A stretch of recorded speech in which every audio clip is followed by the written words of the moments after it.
और मैया ने गर्गाचार्य जी को बड़ा दान दिया। दान लेकर के भगवान के नाम को गाते हुए गर्गाचार्य जी वहां से चले गए।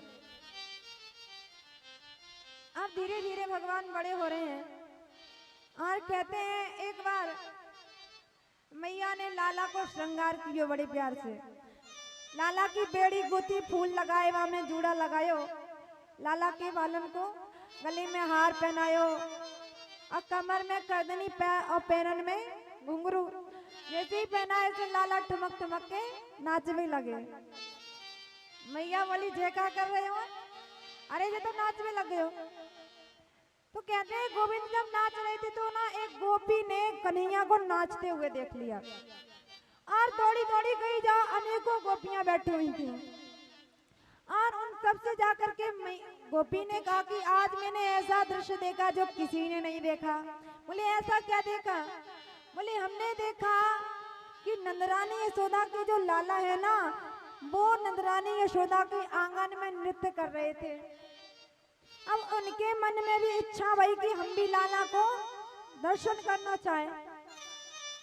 तो ऐसे दर्शन करने के लिए कैसे जाएं? तो सारी गोपियों ने क्या किया कि अपने अपने घर की मटकी फोड़ दी।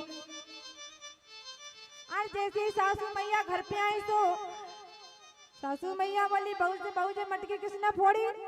बोले वो नंद के लाला आए तो मटकी फोड़ के चले गए। सबने यही काम किया। तो सबने आकर के पूछा तो सारी बहुओं ने एक ही उत्तर दिया कि नंद के लाला आए थे मटकी फोड़ने के लिए। सासू मैया बोली देखो बहू, यदि हम जाएंगे तो बात ज्यादा बढ़ेगी, इसलिए तो हमारी तरफ से उलाना लेकर के जाओ नंदरानी यशोदा के पास में। और कहते हैं ब्रज की सारी गोपियां श्रृंगार करके आज एक चौराहे पर इकट्ठी हुई। मैया ने महल से देखा, बोले जी नई बहू कहाँ क्यों आ रही है, कहाँ से आ रही है और कहाँ जा रही है? मैया ने देखा ये तो हमारी महल की तरफ आ रही है। और सारी गोपियां आई नंदरानी यशोदा के महल में, चौक में खड़ी हो गई, कमर पर रख लिए दोनों हाथ और आवाज लगाई नंदरानी यशोदा को, अरे मैया। मैया ने सुना, मैया बाहर निकल के आई और मैया ने देखा नई नई बहुआ को। बोले जे हमारे घर को काहे को आई है? तो गोपियों ने सीधे आकर के पूछा कि नंदरानी यशोदा ये बताओ आपके लाला कहाँ हैं? क्योंकि लाला घर पे हो तो रहे, नहीं तो चलती बने। तो श्रीमान जी पलना में सो रहे थे। जैसे ही सुना सब पलना से उठ करके आए। सोते समय मैया भगवान को काजल लगा देती ना, तो उठते ही श्रीमान जी पूरे गालों पर काजल फैलाते, जैसे जगन्नाथ भगवान के पूरे गाल पे जो काजल होता है ना, वैसे ही। आज देखा कन्हैया ने इतनी गोपियां खड़ी हुई हैं। कन्हैया ने सोचा जरूर ये सब मेरी शिकायत कर भी आई होंगी। और कन्हैया ने मैया यशोदा की साड़ी के पल्लू को पकड़ा, पीछे खड़े हो गए।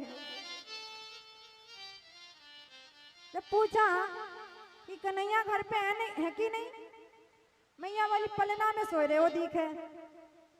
आज श्रीमान जी आकर के खड़े हो गए। अब सारी गोपियां नंदरानी यशोदा से कन्हैया की शिकायत कर रही हैं। कैसे शिकायत कर रही हैं कि मैया जो तुम्हारे लाला है ना, देखो अपने लाला को समझा लेना, अच्छी बात ना है।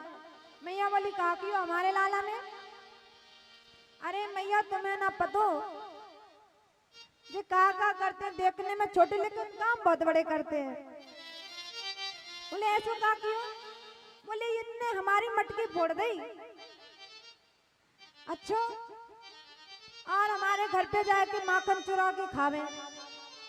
मैया बोली कि अभी लाला छोटो है, माखन खायो करे तो तुम ना बाकू राज्य से दे दियो करे तो चोरी ना करेगो। बोले नंदरानी यशोदा हम ये कर चुकी हैं। बोले कैसे? बोले एक बार हमारे घर लाला आए, हमने लाला को माखन दियो, लाला ने जैसे ही माखन खायो तो मुंह बना करके बोले हमें तो चोरी कोई मीठो लगे, जो राजी को मीठो ना लगे। अच्छा? बोले हाँ। एक गोपी बोली मैया आपको क्या बताएं? मैया ने ऐसा करो तो तुम अपनी घर की जो मटकी है ना माखन की, ऊपर छीके बट टांग दो तो लाला छोटो है पहुंचेगो ना है तो माखन कहाँ से चुराएगो। गोपी बोली हम ये भी कर चुकी हैं। बोले कैसे? बोले हमने एक बार महाराज छीके पे मटकी टांग दी नहीं। कन्हैया अपने ग्वाल वाल मंडली के साथ में आए तो उन्होंने देखा, अब लीला शुरू की। भगवान ने पहले अपने सखाओं को खड़ा किया, फिर उनके ऊपर 2 और चढ़ा लिए, फिर उनके ऊपर 2 और चढ़ा लिए, और जब मटकी तक पहुंच गए तो उनके ऊपर स्वयं चढ़ गए और मटकी में से माखन निकाल के खाने लगे। अच्छा? बोले हाँ, ऐसे ऐसे तुम करें। हाँ। एक गोपी बोली कि हमें तो बहुत शर्म आ रही है बतावे में। अच्छा बहन, तुम्हारे साथ ऐसा कहा भयो? तो बोली कि हमारे घर सत्यनारायण की कथा हो रही, सुबह सुबह मेरे घर कन्हैया गए और बोले हमसे भाभी जी राम राम। हमने की राम राम? अरे कन्हैया आज तो सुबह सुबह आ गए।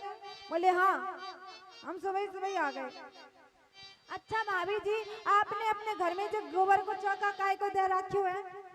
हमने की लाला हमारे को सत्यनारायण की कथा है, कथा होगी इसलिए।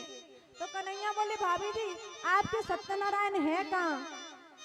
हमने की लाला वहां पे मत जाइयो, बच्चे ना जावे वहां पे। कन्हैया बोले ना भाभी हम ना जाएंगे, हम तो बस दर्शन करेंगे दूर से। मैं तो पंजीरी भूनने लग गई महाराज। कन्हैया जन कहाँ से गए और बाहर पिल्ला के दो कुतिया के 2 पिल्ला पकड़ के ले आए और सत्यनारायण जी के सिंहासन पर बैठा दिए। हमने देखो, हमने भागी महाराज। मैंने प्रायश्चित पूजा करवाई। मैया बोली ऐसे उदम करे? बोले हाँ। एक गोपी खड़ी खड़ी शर्मा रही थी। भैया ने कही तुम बताओ बहन तुम्हारे साथ क्या भयो? एक बोली कि हमारे पति को 51वां जन्मदिन रहे, तो मैंने संतन को जीवा में खिलाए, भोजन प्रसाद बनायो। कन्हैया मेरे घर पे आए और चटाई पे बैठ के बोले भाभी जी हमारा भोग लगाओ, सच्चे भगवान है, हम परमात्मा है, हम भगवान है। हमने की लाला जी तो कोई बात नहीं, ऐसे कैसे भोग लगाए? पहले ब्राह्मणन को जिवाएंगे और फिर पूजा उजा होगी उसके बाद। बोले नहीं, सबसे बड़े भगवान तो हमें, हमसे बड़ो कौन है, हमारा भोग लगाओ। तो हमने ने कन्हैया को थोड़ा डांट दिया। तो कन्हैया बोले भाभी जी आज होगी तो देखी जाएगी, तुम्हें ही देख लेंगे। तो पूरे दिन कन्हैया मेरे घर नहीं आए। जब मैंने सबको भोजन करा दिया, मेरे पति देव थक करके और हम दोनों सो गए। रात्रि में कन्हैया जाने कहाँ से आए और मेरी लंबी चोटी और मेरी पति की लंबी दाढ़ी दोनों कस करके बांध दी। रात के 1:30 बजे मेरे पति देव को बड़ी जोर की प्यास लगी। जैसे ही वे उठे महाराज, अब मेरी चोटी उनकी दाढ़ी। वो कहें कि क्या कर रही हो, क्या कर रही हो? हम कहें कि क्या कर रहे हो, क्या कर रहे हो, क्या कर रही हो, क्या कर रही हो, क्या कर रही हो, क्या कर रही हो? और महाराज जैसे दीप जलायो तो मेरे पति के 25% बाल उखड़ गए दाढ़ी के।